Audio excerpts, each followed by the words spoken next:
You've tuned into The Mountain Gardener with your host, Ken Lane. Gardening, it can be challenging, but with these simple insider tips, you'll reap huge rewards. Now, let's tune into today's Mountain Gardener with Ken and Lisa. And welcome to this week's edition of The Mountain Gardener. Your host, Ken Lane, here every week talking about the landscapes of northern Arizona. And we are in the peak of the planting. May is the peak of the planting season. This is when all the gardeners are out putting plants in, and all the departments. So at a garden center, we have a tree department. So trees have been going in since they go in 12 months out of the year. So evergreens in the winter, fruit trees in the early spring. Now it's all the blooming trees. Then it'll be shade trees, then autumn trees. They're all the time going. Perennials, pretty much, it changes up. The perennial department, things that come back year after year. It's a growing trend. Lots more people like to plant it once and done. Plant it and it comes back for years. Then there's the annual department, that is flowers that bloom like crazy and then they die in the winter. So that one's only, May is the time for that. Vegetables, May is the time. Herbs. So if you're thinking about lemongrass and tarragon and curry and all the freaky, weird, different, unusual, I can't find that anywhere kind of herbs, now is the time. This is when you find them. And when you see them at a garden center, don't think, just grab them. So you go, oh, I've been looking for that kind of curry or Thai basil or strawberry mint. Just grab it. Because literally there's so many gardeners at the garden center in May that it can literally be gone that afternoon. A whole tray, 3 or 4 flats can be gone. So cilantro, that's an unusual one. Grab it while you can. Not putting pressure on you to buy now, but our garden centers, especially on the specialty crops, we don't commit that much. We don't have greenhouses filled. We go, well, let's grow 4 flats, and that's all we'll need because it's such an unusual type of, bay laurel. You just don't have that many that you sell, but they came in this week. So it's that kind of stuff. Cuban, Cuban oregano, huge, thick, leathery oregano, very fragrant, pungent, just kind of, oh, my mouth just watered thinking about using it in the kitchen. And then all the other variegated, you've got Greek, you've got Italian, French, you've got all the varieties, red, there's all kinds of varieties. Now's your peak time. Several folks have been asking, yeah, but Ken, I was always told, wait till Mother's Day. Listen, if you wait till Mother's Day, it may be too late. You grab them when you can. And I think you can put them in. And if you see the weather in your neighborhood dropping down into the 30s, throw a sheet over them. Anything will keep the frost off. And it won't freeze very hard. It'll just be a flash, like thump, frost, and it's gone. So it's pretty easy to protect plants this time of year. And most plants don't really care. Like herbs, most herbs, except for basil, they don't care if it gets cold. They're happy. They're fun. Strawberries love the cold. Cabbage, love. Broccoli, cauliflower, love the cold. Some things, maybe, eggplant's a little more sensitive, but I think you could put that in now and it would start to grow quickly. If you look at the weather forecast, first part of May, basically through May, it's 70s. And the nighttime temperatures are 40s. That's like the perfect growing weather. You couldn't ask for better gardening weather, whether it's for annual flowers, herbs, vegetables, perennials, tree shrubs. They're all lilacs are in full bloom. The roses are here at full glorious bloom. And now it's okay to plant them now. Some things, really be careful with your vegetable crops. They take some richness, some good soil. And if you're just throwing them into the same old soil you've had, just turned it once, you should probably add some nutrients, at least a fertilizer. So at least put a vegetable food and blend that in. I would say even add some organic compost. So we make a premium mulch. It's just a composted down to a 1/4 inch minus. Is made to enrich the soil, feed the worms, help things root out faster. It's add some. If you're doing containers and raised beds, I would say add some potting soil. So we make our own potting soil. It's not Miracle Grow or any of that kind of stuff. We make something that's better for here. It's made for here to grow plants that are grown here. And so that's a soil that we start our cuttings and seed in. and it is magical. It really makes things grow fast. If you give a plant more of what it's grown up into, it's just going to go, wow, this is a great place. I like this. Let's just grow. And they take off. And so another little secret or tip, besides the fertilizer, enriching some soil again. Don't just throw it into old soil. And if you've got old roots and last year's plants and sticks and twigs, that is not good. You do not want that at the root level of your vegetable garden. It will affect, as those things compost, they take nutrients away from the plant and they leave the plant wanting. So your production, your tomatoes will be smaller. You have less cucumbers. The squash won't form as easily. And so you want to thin or filter some of that out. What I also do, so I'm digging my plants, I'm getting a bottle of, or a canister of Aqua Boost crystals. Now, these are polymers, so they swell up and hold like 200 times their weight in water. Super helpful in raised beds, containers, or just in the ground. It really takes the edge off those plants. We have such extremes between daytime temperature and nighttime temperature. The plants have a hard time with that. And so that they can get real hot in the summer, in the day.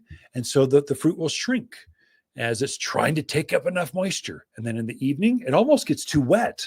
As we cool, we'll drop 30, 40, 50 degrees from daytime to nighttime temperature. And so that messes with plants and they're trying to adjust.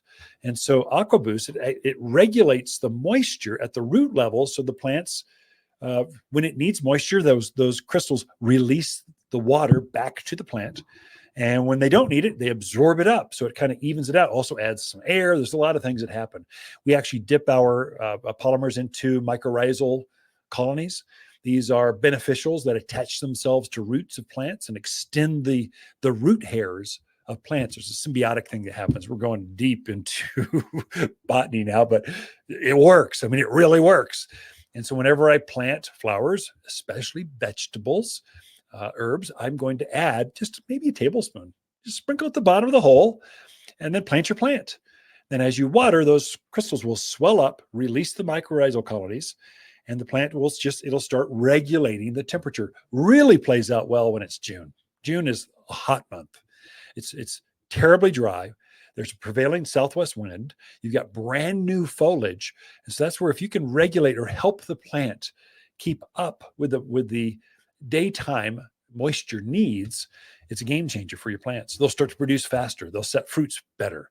And so that's one thing that I do for my vegetables that it really has made a difference. Tomatoes are notorious for having thick skins or cracking skin. That takes that just completely takes that whole issue out.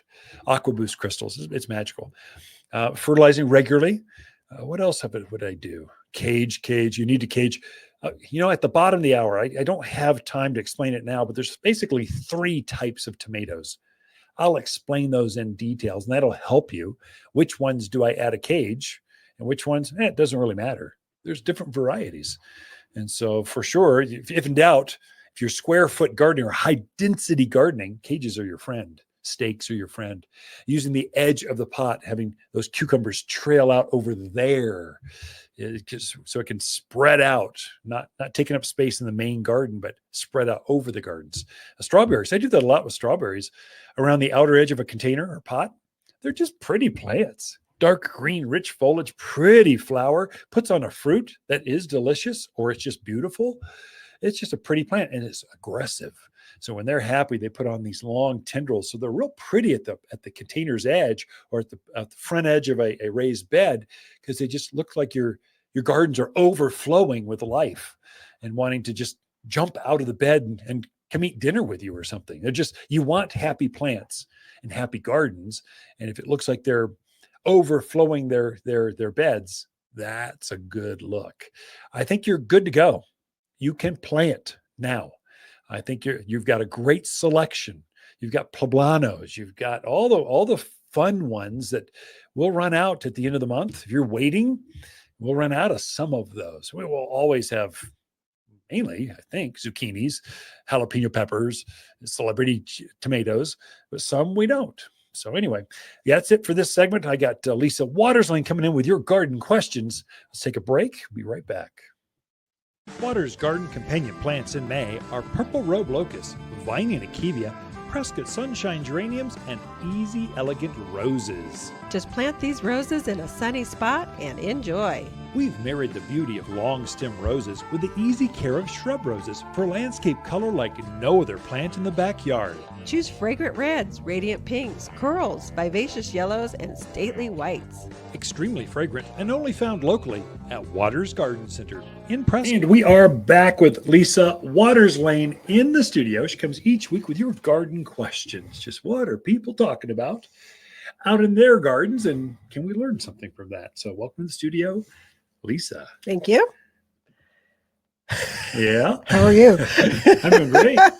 It's kind of nice to be off the line and in the studio. I've been on the floor, helping the crew with flowers and perennials and herbs and veggies, and they got a little overwhelmed, and so had a lot of.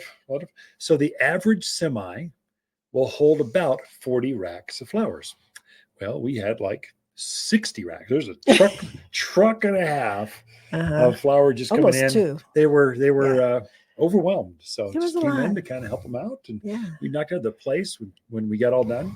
The people are going, oh, this is the most beautiful I've ever seen the gardens, and it's so pretty. These are friends and folks that have seen us grow up over the years. It kind of tickles my heart when I hear that. So thank you for just commenting how nice the place looks. We are trying. And when you fill up a place with, trucks and trucks and trucks of plants that are beautiful, it does feel like a botanical garden. It does. That's our goal. Yes. And now with that new shade structure, you just want to bring your cup of coffee and peruse. Bring Stroll. your dog. Bring your cat. Someone brings their parrot. Yeah, somebody brought a parrot in the other day. Fun. It was, I forget which, I don't know, my parrots. But we kept hearing this weird noise. It's like, was there something in the parking lot? What? And it was this bird just making all kinds of interesting noises, but it was fun. Yeah.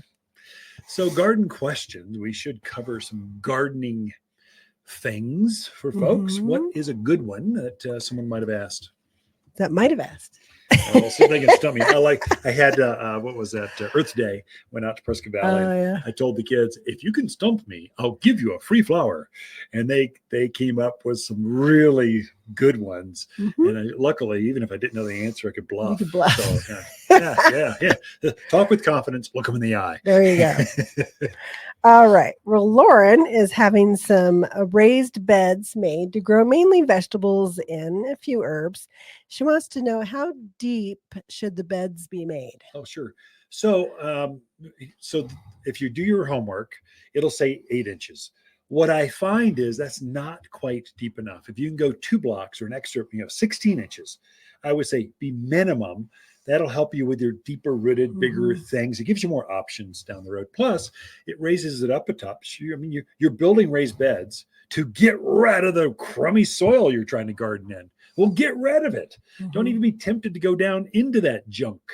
Just put an extra block and just an extra layer, and then fill it up with good soil. Will be the secret. So I don't know how big this thing was, but if you're doing a filler, it's a really big bed, you'll probably have a dump truck bring in soil from a rock yard. Well, rock yards don't have the best garden soil, but they got something that they're taking silt, they're adding wood chips and manure. Those are our 3 resources. And so they're blending that together using a dump truck in a cement truck mixer. They just mix it all up and then dump it out. Go, here's our garden mix. That's good for filling up a bulk of the bed. The top layer, I would say the top 6 inches of that soil, of that bed, should be Watters potting soil. The potting soil will make the difference for whatever you're planting. Flowers, vegetables, herbs, lavenders, butterfly bush, whatever it is, it'll be a game changer. Don't blend it into that filler soil. Just use that as filler and then top dress with a 6-inch layer of Watters potting soil and start planting. You will have, instantaneous success. All organic, all natural. It's safe. Most soils are not organic. The wetting agent they add to it is a chemical. We don't do that. We purposely keep our soils 100% organic. So you can confidently go out and plant your tomatoes, plant your cilantro, your oregano, or cucumbers, whatever. and enjoy, or whether it's flowers. You don't want to hurt the butterflies. Keep it organic. Anyway, I could go on and on. That's my soapbox. Yes, you could. Yeah, we need to be better. We can be better with the environment. Be better. Oh my gosh. That is true. All right. So Constance wants to put a rose on the northeast corner of her house. It will get about 4 hours of sun max. Do you think it will do okay? And if not, what other type of blooming shrub would you recommend? Yeah, Constance, it's not going to be okay. It's not enough sun. A rose, it might bloom, but it'll be kind of leggy. It'll start to reach. It'll grow up and reach for the sun. It'll try to get out there where the sun is. So 4 hours is not enough for a rose. You're better off with some other varieties. Roses need at least 6 hours of sun or more. And the more you give a rose, the more roses, the more flowers you get. And so 4 hours, I think, it's just going to be a thin, wispy. We just wouldn't be happy. So many better choices. That's a good place for hydrangeas and hollies and azaleas and weigelia and rhododendrons. And there's so many. Abelia. You can go on and on. We have an entire section. It's under a shade fabric area to keep the sun, to mitigate the sun on those plants and make sure they're happy. We have an entire section. You walk through that. There's hundreds and hundreds of plants. One of them is going to call to you going, take me home, plant me, enjoy me. Look for that. So probably a rose, not ideal. That's one where it's good to ask before you commit to, spend $30, put a rose in, and 3 years later, you're going, why doesn't it ever bloom? Well, you should have asked ahead of time. That is true. All right. Next question is from Stephen. He bought a dwarf peach tree and put it in a large container. He says there were quite a few peaches developing. Nice. He wants to know, do we let them all grow? Do we let none of them grow? Good, yeah. Do we thin it out? What do you do the first year? Yeah, Stephen, great question. So all of the fruit trees that we grow here at Watters Garden Center, we purposely bring in varieties of the right age. So the people that shop here at our garden center had a nickel for every time I heard, I don't want to wait. I've got the money. I'm old enough. I'm retired. I got my dream home and I'm not waiting for peaches or apples or pears or cherries or plums. I want it to be of age now. So all of our trees are of fruiting age. Typically, peaches have to be about 6-7 years old before they're old enough to start producing fruit. So obviously you've got an older tree. So that's good for you. It's fruiting. Good. That's great. Enjoy. What the book says is don't let fruit trees fruit the first year because they're either fruiting or they're rooting. You want them to focus all their energy on a root. If it was a fairly large root you had, so it's 5, 10, 15 gallon size, it probably has enough roots. I would thin the fruit. And, I would say peaches are notorious for producing so many fruits. The roots cannot keep up with all this fruit production. And so we tend to thumb prune or thin the fruit off of that. We'll thin it by about 50%. It's very painful, but you're taking all the weaker, competing, if in doubt, pick it out. Get it off of there and leave the strongest ones left. And so all the energy from that root will focus in on those remaining fruits. You get a nice, big, juicy, melt in your mouth peach. Oh, Stephen, you're going to be so happy. But I would say go ahead and let it fruit. Enjoy it. But I would take off probably half of all those smaller fruits. And you don't want to, you're kind of dime size. So they're obviously formed. And so you're just trying to thin those off real quick. It'll take you almost no time. You pick them right off. You don't need scissors or pruners. You pick them right off. And so be aggressive. It hurts most folks. It seems like gardeners don't pick enough of their fruit off. And so they're left with a whole bunch of pits and not much fruit on these plants. That's very important for plums, peaches, pears and apples are notorious for an apple will put on like a cluster of 5 apples on the end of a branch. Then the branch starts to weep and sag and it starts to break. Well, take all of them but 1 or 2 apples off of that cluster. As soon as you can see, they're forming, there's obviously 3 of those that just aren't as strong as the other 2. Take those 3 off of there. If anything's damaged at all, a blemish, take it out of there, get it off of there. It'll be game changer. So hopefully that answered Stephen's question. I think Enjoy. so. You are going to have, sounds like an amazing peach crop. Ken and Lisa Lain, the Mountain Gardeners. We are out of time. We'll be back after this. Watters' companion plants in May are Vining akebia, Indian hawthorn, Prescott sunshine geraniums, and purple robe locusts. Incredible long clusters of purple flowers in May that look just like wisteria flowers hanging from this local bloomer. The 8-inch fragrant flowers cover the tree profusely. Super hardy and drought tolerant with a brisk growth rate of 2 feet in 1 year. It's just the perfect backyard shade tree. You'll find the shadiest trees here at Watters Garden Center, 1815 Iron Springs Road in Prescott. So we are into the vegetable planting season, whether you're starting radishes from seed or corn or beans or peas or tomatoes, it's time. I told you at the top of the hour, beginning of the show, that I would explain the 3 basic types of tomatoes. The tomatoes are the number 1 vegetable grown. We call it the introductory drug or plant of gardening. People start with houseplants and tomatoes. You can get them started with those and make them successful. They'll expand, and then they go into peppers and cucumbers, and they all of a sudden they're out to flowers like zinnias and geraniums, and it just goes from there. And then it's like in your blood. And it just keeps you young and gives you therapy sessions. It just makes you feel better because gardening just gets you outside in the fresh air, enjoying hummingbirds, butterflies, flowers, fragrance. There's a lot to it. And so tomatoes, there are 3 basic varieties of tomatoes: determinate, indeterminate, and you've got a patio variety or just a dwarfed kind of size. And so your indeterminate, these are the ones that are basically the big tomato plants. They grow as tall as you and I do. You better have a stake. You better either give a place for them to just sprawl across the ground, or we stake them up with great big stakes, sometimes like lodge poles. They get so big. And so these are indeterminate. They do not have a determined height. So they're indeterminate. They just keep growing and growing and growing and growing.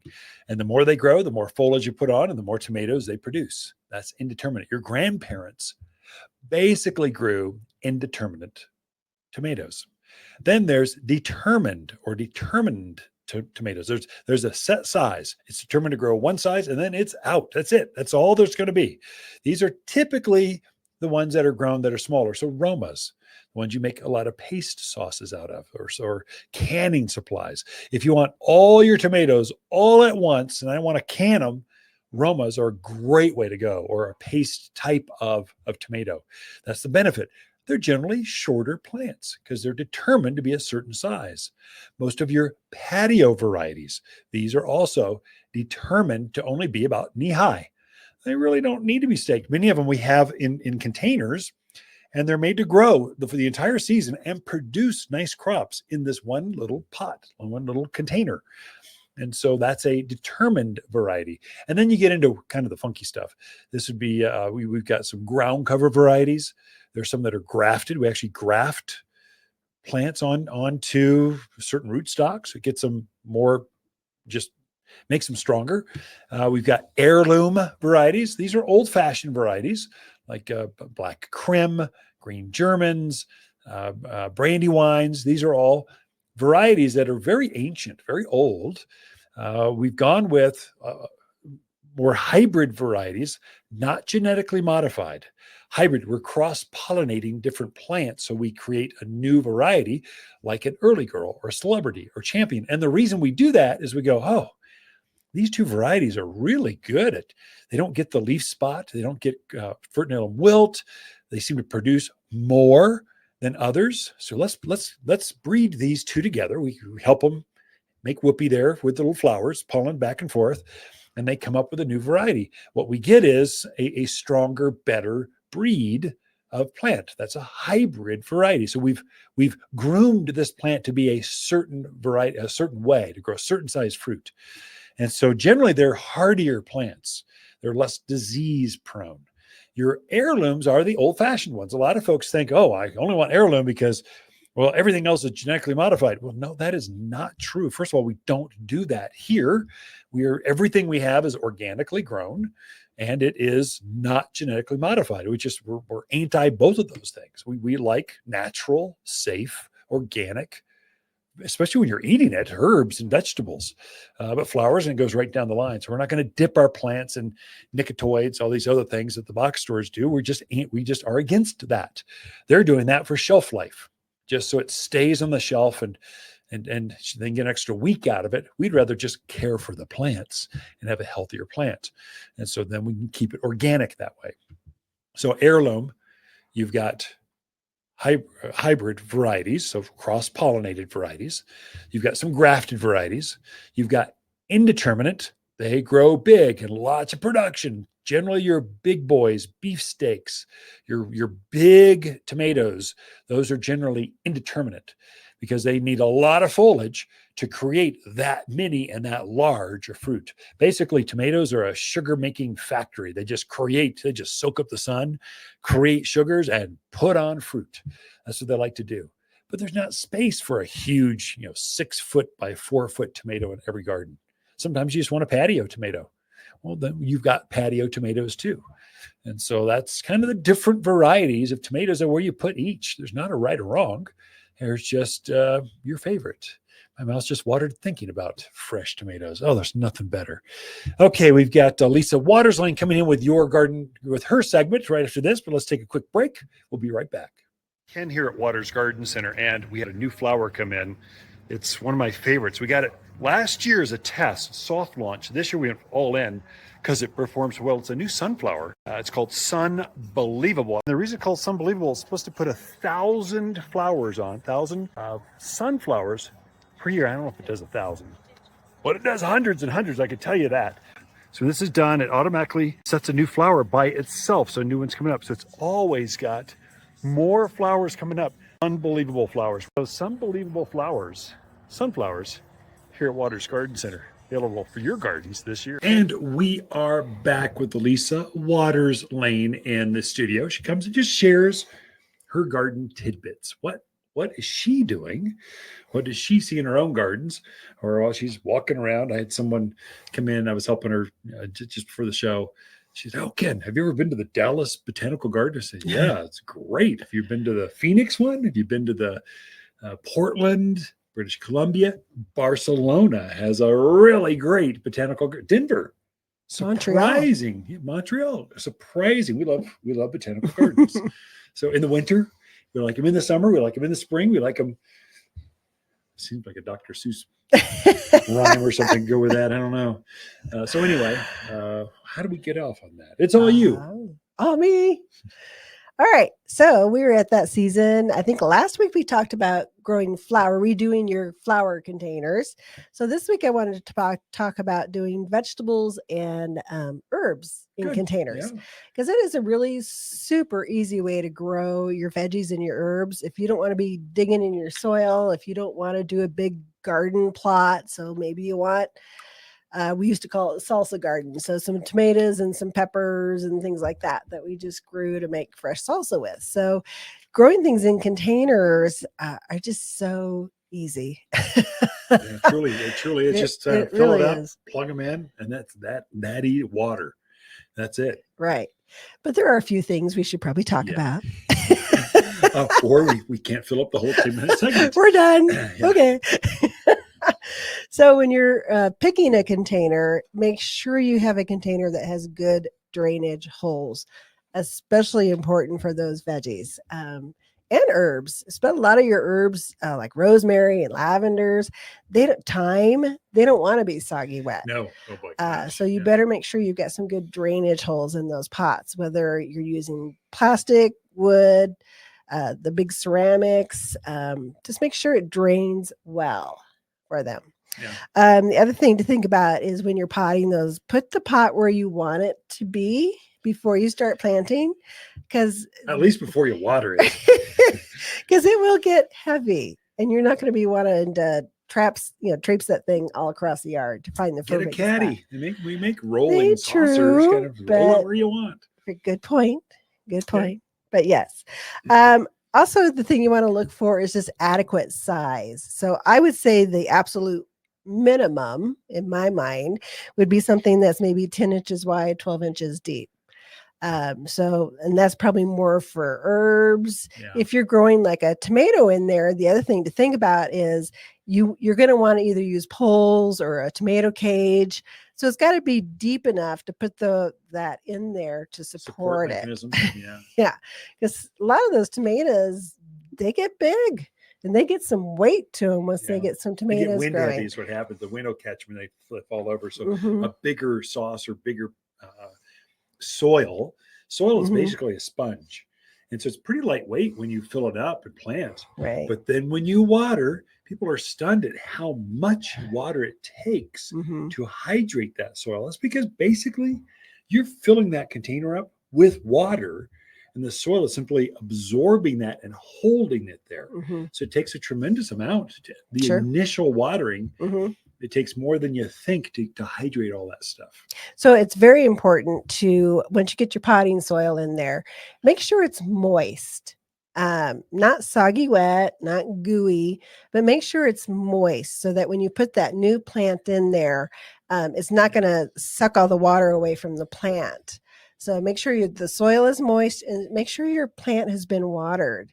You do not want to put a dry plant into the soil. Yeah. Just make sure they're both hydrated. Yeah. Don't want dry plants, dry soils. That does not Nope. make for happy gardeners. It does not. Also, I always recommend, especially for tomatoes and pepper, things that like that real even watering. The Aqua Boost crystals, I think, are amazing, but especially for tomatoes, because tomatoes don't like to be soggy wet. They don't like to be bone dry. They just like that real even, moderate watering. I find with our peppers, they're less, if peppers get stressed, they get super hot. So if you want sweeter tasting, more flavorful, not just hot peppers, AquaBoost crystals really do regulate that out. And it's a game. Onions the same way. Mm-hmm. Onions get a bitter. If they get stressed, they aren't as sweet. Right. So I think everything benefits from that. Mm-hmm. Use it on everything. And you can only buy them at Watters Garden Center. We do actually make them here. So it looks kind of a cheesy looking product because we're actually bottling it. We're making it. We're put the lick and stick label on it. It's not something you can get professional. It's something that's locals that are using it locally for local plants. And it does actually work. Definitely. So also your potting soil, make sure you use a good potting soil that actually will drain, because there's some potting soils that have like wetting agents in them. Yeah.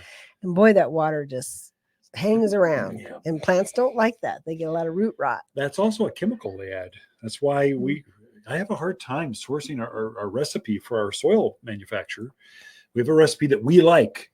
Make it like this and don't get creative. And we do not put wetting agents in it for that reason, because they're only chemical. There's always chemical dipped soils to make it wet down better. Mm-hmm. Well, I feel bad for organic gardeners. You know how hard it is to do organic gardening? I had the plant, but your soil, the fertilizers are chemically induced. Using city water, they add chlorine and fluorides and all kinds of crazy stuff. We can keep this organic. Sure. We really can. Okay. Also, when you're filling pot, leave about 2 to 3 inches at the top of the pot. Yeah. So that when you water it, that water has a chance to kind of pool there and drain through. Because if it's too full, it just goes whoop right out of the top of the pot and nothing gets down in there. So give yourself some room in there. If you're using multiple plants, so it's fine if you're going to put 2 different peppers in a pot, as long as you got the width and the size to it. It's fine to do that. We've done where was it peppers, and then we put zucchinis or cucumbers on the edge so they could spill over. So you can do that. Just make sure you're not overwhelming your pot. You do want to give these guys some space to grow. It's mainly when they choke themselves out from light. It's a light thing, not so much root thing, though the soil is good. But when you've got like corn shadowing all your tomatoes because it's on the south side, and all of a sudden everything behind it can't get sun, they don't like that. So make sure they get enough sun. They're sharing the sunshine together because there's enough for everyone. And some people like to, like tomatoes, they like to put some marigolds in there, kind of do some companion planting. So give yourself some room for that, and that's perfectly fine. The other thing I would mention is watering. So when you water these pots, we're at that weird point right now where maybe you don't need water every day, maybe you do, but we'll be there quickly. Yeah. So it's always best to hydrate your plants in the morning. It's best to give them enough water that they can get through the day. Some people go, well, I just water it twice a day. It's actually better for them to get complete hydration in the morning and let them go through the day. Absolutely. Yeah. When you water in the evening, you're kind of inviting a lot of fungal issues, some diseases that want to come in because they like that moisture, that cool moisture. Bugs are attracted to it. Everything's attracted to moisture, right? Especially at night. So you're better to have it go water in the morning. Yeah, I'd say in the dawn. Earlier the better. First light. And then it's okay to use a drip system with them. You just make sure your drip is running. Make sure it's in a spot where it's getting the entire pot wet. If you stick it at the edge, probably not as good as putting it as close to the middle as you can get it. And make sure it's running long enough to saturate that pot to get some good moisture in there. So you might have to go out and experiment a little bit with it because there's no hard fast rule, right? I can't tell you run your system for 10 minutes because I don't know how much water is coming out. Water it until this water comes out the hole in the bottom. That means you've saturated the entire root zone. That's how much you know. And I really like the drip system. They make one that's on a stake, and then it's a 0 to 10 gallon per hour, but it makes a spray, kind of a mini spray that works really, really effective on containers. I know your list goes on, but we're out of time. Folks will have to come in and talk to Lisa to get more details on how to grow herbs and vegetables in your own containers. But Ken and Lisa Lain, the Mountain Gardeners, will be back after this. There's nothing like tomatoes picked fresh from your garden. Watters Mountain Tomato Collection are varieties proven to produce and thrive. Heirlooms, beefsteaks, cherries, naturally grown for local success. Completely organic, never genetically altered, and utterly delicious. They're ready for your garden now. You can grow your own this spring, and we can help. Watters Garden Center, 1815 Iron Springs Road in Prescott. Shop Watters in-store or online at wattersgardencenter.com. Are back with the Mountain Gardener, your host Ken Lain, and the beauty of having a radio studio right here at the Garden Center is when someone as smart as Chris Shipley, Savano Nursery, shows up and he's training your team on the best Texas Ranger, best native flowering, whatever. Well, Chris, you've got to share that with everyone. There's no reason my staff should just have, we need you. You mind coming over and doing a radio segment? So Chris Shipley's a friend. He owns Savano Nursery down in Tucson. Welcome, Chris. I'm glad you're here. Thank you, Ken. Thanks for having me. You enjoying the mountains? Loving it. Yeah. So we've got loads and loads and loads from his family. His farm comes up here, and so a lot of that native-y mix stuff, that's from you. And you've created this new variety of wildflower, penstemon, or Texas sage, or whatever. Yeah. That is super interesting. Tell me about Savanos. How long have you been doing this? And why isn't it Shipley's Garden Center instead of Savano Garden Center? We've been doing this for 25 years plus in Tucson. And we started with our garden center. We've owned a garden center since 1999. And it was master planned into a little community called Savano. There we go. Gotcha. That's too easy. Yeah. And that's where most of us live too. My brothers. Even now. Savano, really? Yeah. And that's where our garden center is. Yeah. On the southeast side of Tucson. Now you're farming though, south of Tucson. So it's a colder area, whatever. A little bit colder. So how'd you find that? And how many acres is that? Give us some insight. Sure. So we used to move trees out of the desert and resell them to homes. So they would be trees that were going to be like mesquites or something, mesquites and Palo Verdes that were in danger of being bulldozed over for new homes. And we would save them. When we were working on this one field nearby, and we looked over a half a mile away, we could see this other beautiful field that was for sale. And like, man, wouldn't it be nice, instead of having to move all around the county trying to move these big trees, if we just grew the trees in one spot? Sure. And sure enough, we made a deal to lease the land in the beginning from the owner. He was very excited that native trees and shrubs would be planted there and sold. And that's how we started. It was just that not wanting to drive 50,000 miles a year inside Pima County. Now, your plants are sold from San Diego to Louisiana and everything in between, to Albuquerque to Prescott, Arizona, to, everywhere. It's amazing what you've done with that. So you've taken a little farm and grown it into a real player. So how many customers you got, or any kind of metrics on that, or I think we have about 800 or 900 customers. 900. Wow. We sell into six states at least. Yeah. In about 1,000-mile circle. Yeah. From Tucson. And we go it every week. Phoenix is our biggest market, but Texas, sense. Prescott, Albuquerque, Little Lubbock, Amarillo, Houston, Dallas, where we're at. So yeah, Austin, Texas. And so the new plant, so you got how many family members work in the family business? So it is my two brothers, Alex and Nick, myself. My father still works every day with us. He'll be 85 this year. I love Les. He's a mentor of mine. Les, he's a friend. He's awesome. Dad, and my wife, Melanie. Yeah, cool. Yep. So truly a family business. That's what I love about this industry. It is family. Oh, yeah. Still family rooted. And so families selling to families, and we're all trying to help each other get better. Yeah, that's good. So what's new for this year? Any kind of new intros, new kind of plants? You're always developing new life forms, whether it's a shorter, prettier, chubbier, fuller bloomer, the color. What's new? So this year we launched Laredo Texas Ranger. Okay. Microburst Texas Ranger. Little Lin Texas Ranger. We have That's three. Oh, yeah, Little Lin.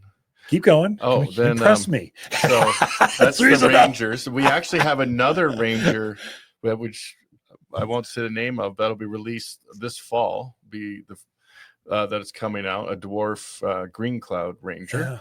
Yeah. And then we have we have our Orange Crush, Globe Mallow. Yeah. And also what's new is we'll have a new Pensman Perry out later this year. Gotcha. All natives to drought. Native. We're going to try to not call them natives because people don't know what they are. We're going to try to call them super low maintenance. Low maintenance. Easy care. Put them out there, neglect them. They'll still grow. Plant. We have a yellow dwarf yucca that Little Miss Sunshine. Yeah. And so, yes, they are native, but we've bred them and made them more accessible to today's smaller landscape environments. We made them hardier to the different changing weather patterns we're having, whether it's cold or heat or drought or even a big rain event. We've made them tougher. We've made them smaller. We made them hardier. And that's what we're up to. We want the urban landscape, want these native low maintenance plants to be accepted easily.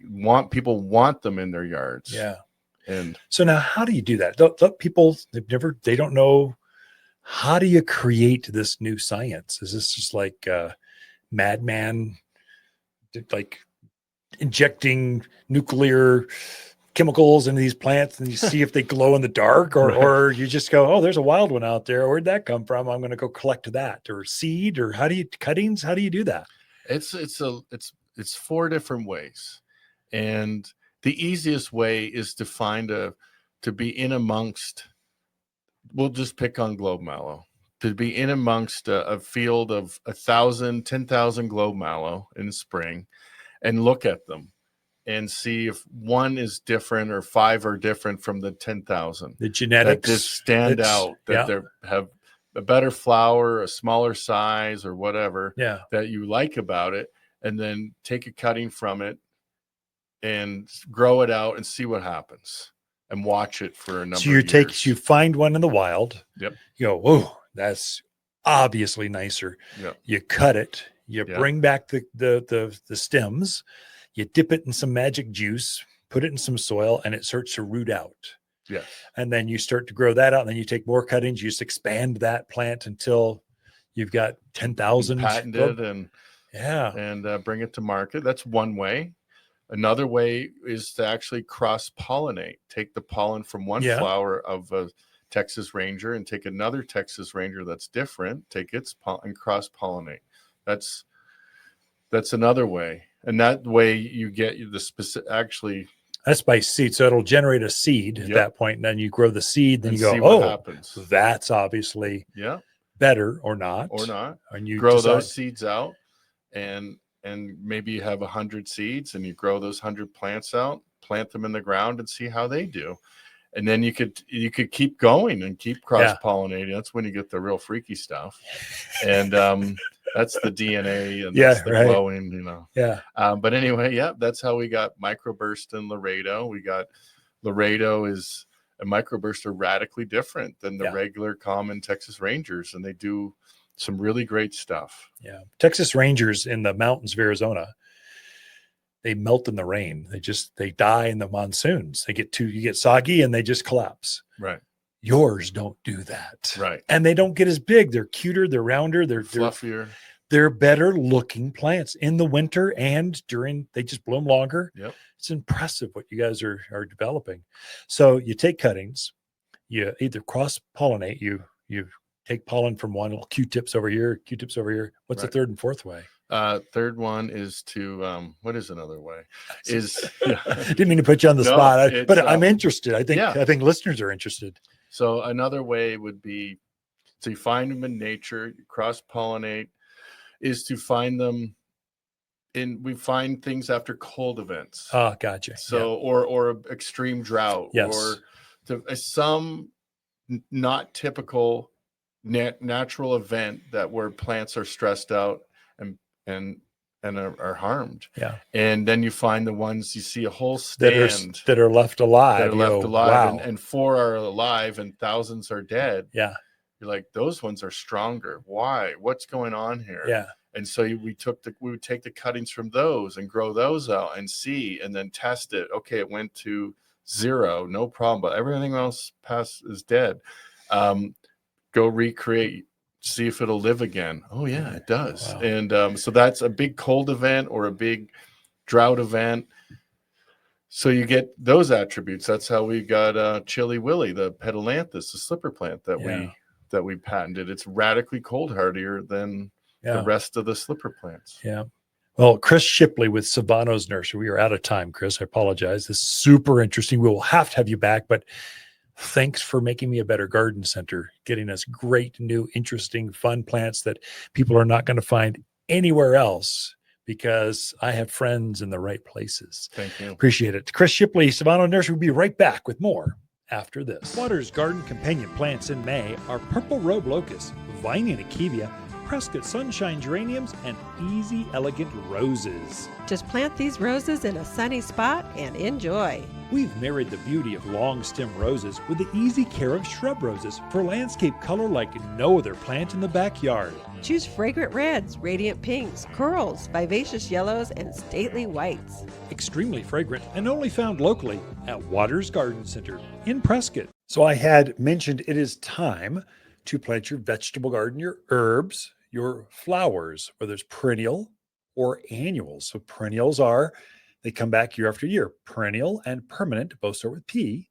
Or annuals, they live annually and then they're gone. They might reseed, but basically they're showstoppers for the season long. But by November, they're pretty much done. So they get frozen out. And so they're annuals. It is time to plant both. I thought I'd mention, how do you get the most out of your flowers? And there are some secrets. It comes down to food. For plants to produce that much growth and that many flower buds, and then to show off and be in color for that long, it takes a tremendous amount of energy to pull that off. If you're not fertilizing your plants regularly, they just kind of run out of steam. It looks like they're just anemic, or they're just not doing well. They were blooming so well early in the season, and then they stopped, and the flowers got smaller. There were less of them. There's a new flower we came in. We're going to start promoting this for Mother's Day. It's called Sunbelievable Sunflowers. It's a new variety of sunflower. It's a sterile variety, so it doesn't put seed. And because it self-prunes, it blooms like a sunflower, about the size of not way bigger than a silver dollar, but not as big as your hand. It's a pretty plant. It doesn't get head high. It gets up about knee high, about 3 by 3 by 3, or 2.5 feet by 2.5 feet by 2.5 feet, kind of like that, ball shaped. and just nonstop. It's saying Sunbelievable. It's supposed to put 1 million flowers on. I don't know about 1 million, but definitely thousands of flowers on this year. It's an annual variety of sunflower. So for me, I grew it last year for the first time. It was a new introduction. This year, we got enough to actually have it as a Mother's Day. They're just so pretty, and they're nonstop riotous, like sunflower. I mean, just something about sunflowers and summer and sunshine and health and fresh air just goes together. It's just a really pretty plant. I noticed my butterflies love this Sunbelievable sunflower. Here's what I did. I planted mine in a container because I wanted it up where I could just enjoy it better. It's made to be, it's so pretty, you want to be around it all the time. So my back patio is where we like to hang out, especially during the season. So we planted it there in a container, not a big one. Maybe it was, I don't know, 12, 14 inches wide, about deep. Watered it, I don't know, every other day or so, and I kept it healthy. Here was the secret. So I like to deadhead flowers. That's my thing. It's therapy for me. I like to go and pinch off the spent flowers. I give it some love. I talk to it. I shape it, give it a little haircut so she looks pretty. She just feels better about herself. And then she just puts on a whole nother set of flowers. And so deadheading is kind of my thing. It makes me happy and it makes my plants even happier. So I like to deadhead my flowers. And the sunflowers especially respond to that. And then here's the insider tip. I fertilized my flowering plants, but especially that plant last year, I really focused on the Sunbelievable sunflowers. I gave it some flower power. It's a water soluble. It's one scoop of fertilizer in a gallon of water. I have my little green watering can out there. It's a 2-gallon watering can. So 2 scoops, put some water in it, and I go and water my flowering plants. And that thing just bloomed. I could not believe I've never seen a sunflower put that many flowers on. It truly does live up to the hype, which is, kind of skeptical sometimes, but it really did. And so we went all in this year going, okay, that's Ken's favorite plant this year. We're going to have it for Mother's Day. It's going to be a promotion. We got several hundreds just sitting there. And so you'll see Facebook, Instagram. There's going to be a reel on it. It's going to be in the article. It's going to be everywhere. And so trying to promote it because it's just one of my favorite, just easy, sun-loving, takes the wind, attracts butterflies. It has everything you want. Typically, sunflowers don't attract a bunch of wild animals. So it should be relatively rabbit and javelina free too. Anyway, Sunbelievable. Using flower power makes it bloom all season long. That's it for Ken and Lisa. We are here throughout the week. We love talking to fans of the show. Ken here at Watters Garden Center, and we had a new flower come in. It's one of my favorites. We got it last year as a test, soft launch. This year we went all in because it performs well. It's a new sunflower. It's called Sunbelievable. And the reason it's called Sunbelievable is supposed to put 1,000 flowers on, 1,000 sunflowers per year. I don't know if it does 1,000, but it does hundreds and hundreds. I can tell you that. So this is done. It automatically sets a new flower by itself. So a new one's coming up. So it's always got more flowers coming up. Unbelievable flowers. Those Sunbelievable flowers, sunflowers, here at Watters Garden Center, available for your gardens this year. So this week, we had some moisture. Some folks think we don't. We're like Phoenix. We have some seasons where we just see no rain. I mean, we have moisture every single month of the year. There are wet cycles, so the monsoon seasons, August, September is definitely a spike in the amount of moisture. March, there's always a spike in how much moisture that we have. So the plants adapt to that. But every month we have some moisture. And so this is the week where your plants are going to go crazy. Those California poppies are just going to ignite with new growth. Oh my gosh, it's going to be spectacular. Mine are starting to bloom already, but now they're really going to go, and it'll get everything else to take off too. Your Virginia creeper will just go wild. It's a native vine that's growing out in the yard. So it loves this kind of moisture in early spring. And so it will just take off. The other thing that will take off, be careful, the weeds will go crazy right now. So this is where if you put down your fertilizers, it's really going to activate it to help your plants. If you put down weed and grass stopper, there's a granular kind of it looks like fertilizer, but it keeps the seed from germinating. This kind of event really gets it in the soil so the seed will not take off.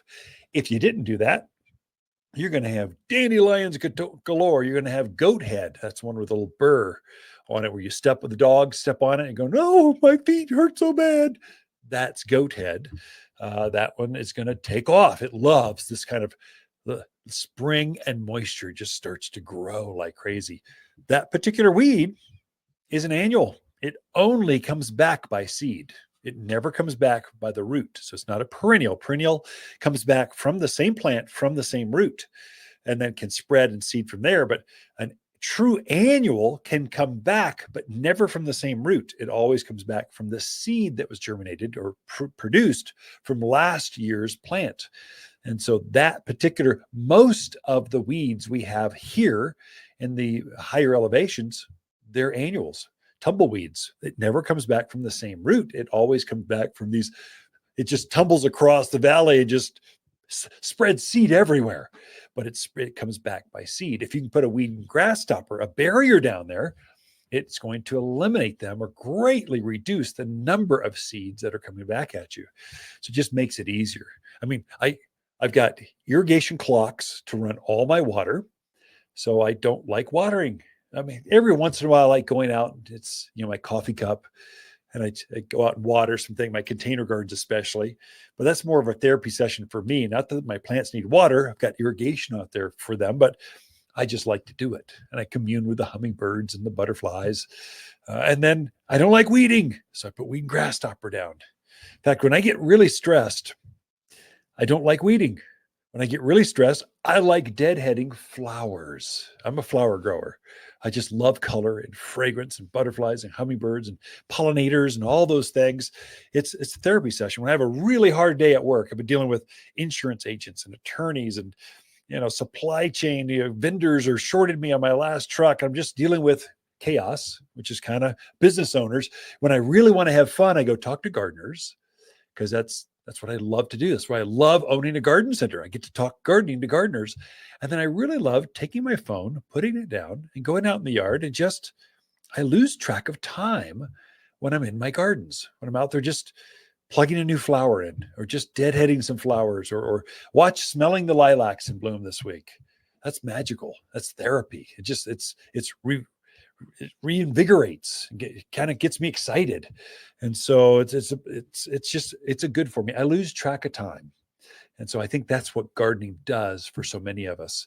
So less therapy sessions and more garden sessions, and you probably have just as much fun or just as more health benefits.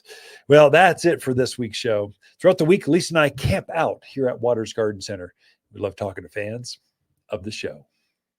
Watters Garden companion plants in May are Vining Akebia, Purple Robe Locust, Prescott Sunshine Geraniums, and Indian Hawthorn. Wind is no problem for this Indian hawthorn. Rose-colored flowers cover this spring bloomer that often repeat blooms in fall. Dark blue berries adorn this compact bush that takes the wind and soaks up the sun like a native. Perfect for low-maintenance gardens with virtually no pruning, ever. Every backyard should have at least one, and only found here at Watters Garden Center in Prescott. For a more fruitful garden, increase success in the landscape that just feels better, then tune in daily to the Mountain Gardener podcast. Subscribe through your favorite podcast streamer or visit wattersgardencenter.com. Better yet, visit me directly right here at Watters Garden Center. Thanks for tuning in.